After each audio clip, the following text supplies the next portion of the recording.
30वीं पुतली जयलक्ष्मी ने जो कथा कही वह इस प्रकार है। राजा विक्रमादित्य जितने बड़े राजा थे उतने ही बड़े तपस्वी।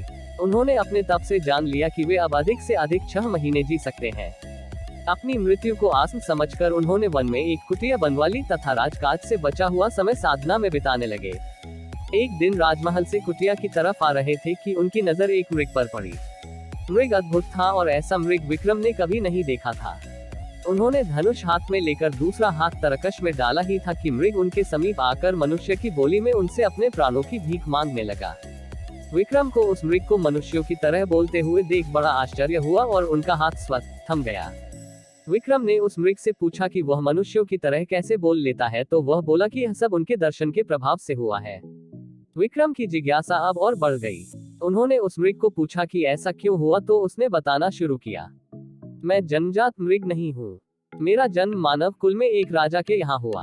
अन्य राजकुमारों की भांति मुझे भी शिकार खेलने का बहुत शौक था। शिकार के लिए मैं अपने घोड़े पर बहुत दूर तक घने जंगलों में घुस जाता था। एक दिन मुझे कुछ दूरी पर मृग होने का आभास हुआ और मैंने आवाज को लक्ष्य करके एक वाण चलाया। दरअसल वह आवाज एक साधनारत योगी की थी जो बहुत धीमे स्वर में मंत्रोच्चार कर रहा था। तीर उसे तो नहीं लगा, पर उसकी कनपटी को छूता हुआ पूर्ण वेग से एक वृक्ष के तने में घुस गया। मैं अपने शिकार को खोजते खोजते वहां तक पहुंचा तो पता चला मुझसे कैसा अनिष्ट होने से बच गया। योगी की साधना में विघ्न पड़ा था, इसलिए वह काफी क्रुद्ध हो गया था। उसने जब मुझे अपने सामने खड़ा पाया तो समझ गया कि वह वाण मैंने चलाया था। उसने लाल आंखों से घूरते हुए मुझे श्राप दे दिया। उसने कहा, ओ मृग का शिकार पसंद करने वाले मूर्ख युवक, आज से खुद मृग बन जा।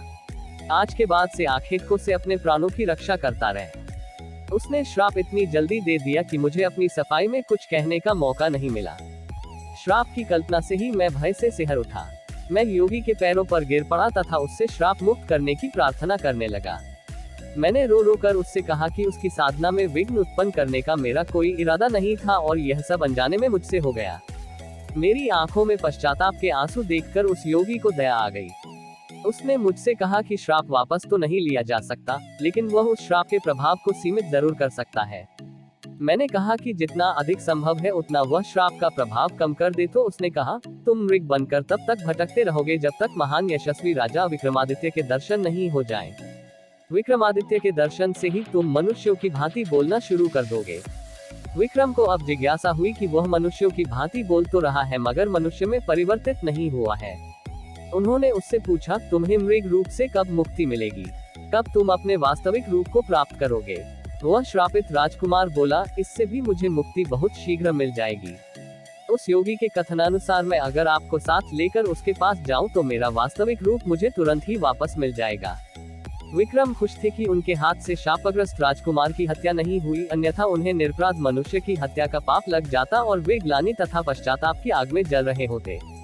उन्होंने मृगरूपी राजकुमार से पूछा, क्या तुम्हें उस योगी के निवास के बारे में कुछ पता है?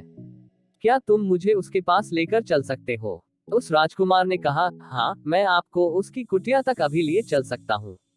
संयोग से वह योगी अभी भी इसी जंगल में थोड़ी दूर पर साधना कर रहा है। वह मृग आगे आगे चला और विक्रम उसका अनुसरण करते करते चलते रहे।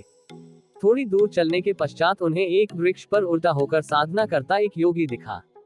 उनकी समझ में आ गया कि राजकुमार इसी योगी की बात कर रहा था। वे जब समीप आए तो वह योगी उन्हें देखते ही वृक्ष से उतरकर सीधा खड़ा हो गया। उसने विक्रम का अभिवादन किया तथा दर्शन देने के लिए उन्हें नतमस्तक होकर धन्यवाद दिया।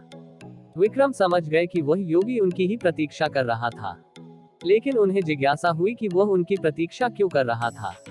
पूछने पर उसने उन्हें बताया कि सपने में एक दिन इंद्रदेव ने उन्हें दर्शन देकर कहा था कि महाराजा विक्रमादित्य ने अपने कर्मों से देवताओं का स्थान प्राप्त कर लिया है तथा उनके दर्शन प्राप्त करने वाले को इंद्रदेव या अन्य देवताओं के दर्शन का फल प्राप्त होता है।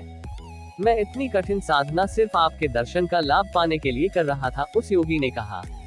विक्रम ने पूछा कि अब तो उसने उनके दर्शन प्राप्त कर लिए, क्या उनसे वह कुछ और चाहता है? इस पर योगी ने उनसे उनके गले में पड़ी इंद्रदेव के मूंगे वाली माला मांगी। राजा ने खुशी खुशी वह माला उसे दे दी। योगी ने उनका आभार प्रकट किया ही था कि श्रापित राजकुमार फिर से मानव बन गया। उसने पहले विक्रम के फिर उस योगी के पांव छुए। राजकुमार को लेकर विक्रम अपने महल आए। दूसरे दिन अपने रथ पर उसे बिठा उसके राज्य चल दिए। मगर उसके राज्य में प्रवेश करते ही सैनिकों की टुकड़ी ने उनके रथ को चारों ओर से घेर लिया तथा राज्य में प्रवेश करने का उनका प्रयोजन पूछने लगे। राजकुमार ने अपना परिचय दिया और रास्ता छोड़ने को कहा। उसने जानना चाहा कि उसका रथ रोकने की सैनिकों ने हिम्मत कैसे की। सैनिकों ने उसे बताया कि उसके माता पिता को बंदी बनाकर कारागार में डाल दिया गया है और अब इस राज्य पर किसी और का अधिकार हो चुका है। चूंकि राज्य पर अधिकार करते वक्त राजकुमार का कुछ पता नहीं चला, इसलिए चारों तरफ गुप्तचर उसकी तलाश में फैला दिए गए थे। अब उसके खुद हाजिर होने से नए शासक का मार्ग और प्रशस्त हो गया है। राजा विक्रमादित्य ने उन्हें अपना परिचय नहीं दिया और खुद को राजकुमार के दूत के रूप में पेश करते हुए कहा कि उनका एक संदेश नए शासक तक भेजा जाए। उन्होंने उस टुकड़ी के नायक को कहा कि नए शासक के सामने दो विकल्प हैं, या तो वह असली राजा और रानी को उनका राज्य सौंप कर चला जाए या युद्ध की तैयारी करे। उस सेनानायक को बड़ा अजीब लगा। उसने विक्रम का उपहास करते हुए पूछा कि युद्ध कौन करेगा, क्या वही दोनों युद्ध करेंगे। उसको उपहास करते देख उनका क्रोध 7वें आसमान पर पहुंच गया।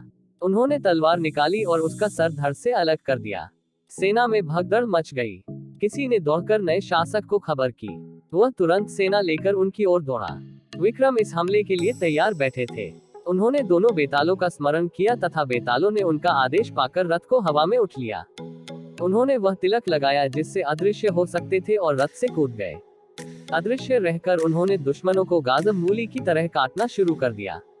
जब सैकड़ों सैनिक मारे गए और दुश्मन नजर नहीं आया तो सैनिकों में भगदड़ मच गई और राजा को वहीं छोड़ अधिकांश सैनिक रणक्षेत्र से भाग खड़े हुए। उन्हें लगा कि कोई पैशाचिक शक्ति उनका मुकाबला कर रही है। नए शासक का चेहरा देखने लायक था। वह आश्चर्यचकित और भयभीत था ही हताश भी दिख रहा था। उसे हतप्रभ देख विक्रम ने अपनी तलवार उसकी गर्दन पर रख दी तथा अपने वास्तविक रूप में आ गए। उन्होंने उस शासक से अपना परिचय देते हुए कहा कि या तो वह इसी क्षण यह राज्य छोड़कर भाग जाए या प्राण दंड के लिए तैयार रहे। वह शासक विक्रमादित्य की शक्ति से परिचित था तथा उनका शौर्य आंखों से देख चुका था, अतः वह उसी क्षण उस राज्य से भाग गया। वास्तविक राजा रानी को उनका राज्य वापस दिलाकर वे अपने राज्य की ओर चल पड़े। रास्ते में एक जंगल पड़ा। उस जंगल में एक मृग उनके पास आया तथा एक सिंह से अपने को बचाने को बोला, मगर महाराजा विक्रमादित्य ने उसकी मदद नहीं की। वे भगवान के बनाए नियम के विरुद्ध नहीं जा सकते थे। सिंह भूखा था और मृग आदि जानवर ही उसकी क्षुधा शांत कर सकते थे। यह सोचते हुए उन्होंने सिंह को मृग का शिकार करने दिया।